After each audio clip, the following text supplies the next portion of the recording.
जय हिंद बच्चों। Doctor K. N.. Modi global school Hindi अध्यापिका नम्रता गुप्ता आज आपको हिंदी व्याकरण पाठ 25 अनुच्छेद लेखन के बारे में बताएंगे। अनुच्छेद लेखन किसी विषय पर इस तरह लिखना कि विषय सार रूप में प्रस्तुत हो जाए अनुच्छेद लेखन कहलाता है। बेटा कि अनुच्छेद लेखन होता है जो कि किसी विषय पर इस तरह लिखना कि विषय सार रूप में प्रस्तुत हो जाए अनुच्छेद लेखन कहलाता है। यह निबंध का छोटा रूप होता है। निबंध में कई अनुच्छेद होते हैं परंतु इसमें केवल एक ही अनुच्छेद में अपनी बात को कहना होता है। अनुच्छेद लिखते समय निम्नलिखित बातों का ध्यान रखना चाहिए। नंबर 1, अनुच्छेद का आकार 80 से 100 शब्दों तक होना चाहिए। कितना? 80 से 100 शब्दों तक। नंबर 2, भाषा सरल और सहज होनी चाहिए। नंबर 3, चुने गए विषय पर बिना किसी भूमिका के अनुच्छेद लिखना चाहिए। नंबर 4, एक ही बात को बार बार न दोहराएं। नंबर 5, वाक्य आपस में संबंध रखते हों। तो बेटा जैसे आपको मैंने अनुच्छेद लेखन के बारे में बता दिया कि अनुच्छेद क्या होता है और कैसे लिखा जाता है। अब मैं एक अनुच्छेद का उदाहरण दे रही हूँ, जैसे कि वनों की सुरक्षा। तो ये हम लिख रहे हैं कि वनों की सुरक्षा पर एक अनुच्छेद लिख रहे हैं। तो वन कितने सुंदर और मोहक होते हैं, यह वनों में जाकर ही पता चलता है। यह हमारी आँखों को सुख पहुँचाते हैं। वन हमारे पर्यावरण को भी स्वच्छ और शुद्ध रखते हैं। वन और पर्यावरण से हमारा गहरा संबंध है।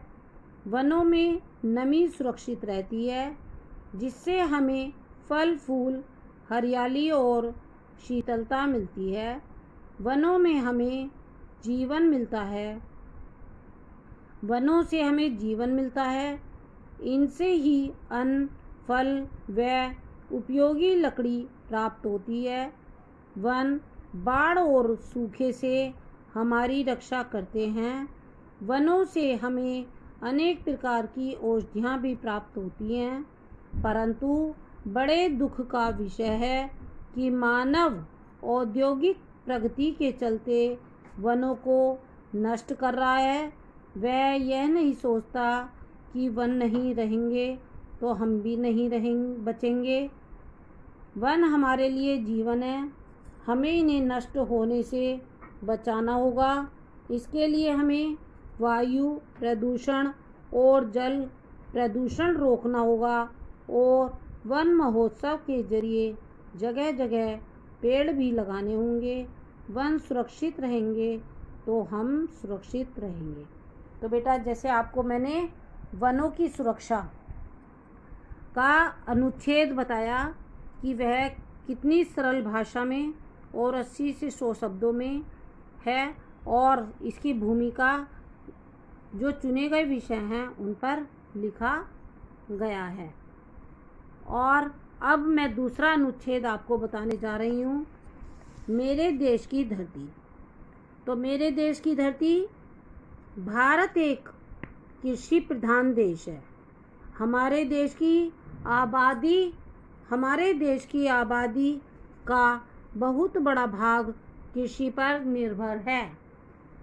यहाँ की अधिकतर भूमि उपजाऊ है। गंगा, यमुना, कावेरी और सतलज जैसे नदियाँ इसे सींचती हैं। हमारे देश का किसान दिन रात परिश्रम करके फसल उगाता है। वे अपने कठोर परिश्रम से बंजर धरती को उपजाऊ बना देता है। आजकल आधुनिक मशीनों एवं उन्नत तकनीकों की सहायता से और अधिक फसल होने लगी है। किस मिट्टी में किस प्रकार की फसल होगी, इसकी जानकारी भी उन्हें दी जाती है।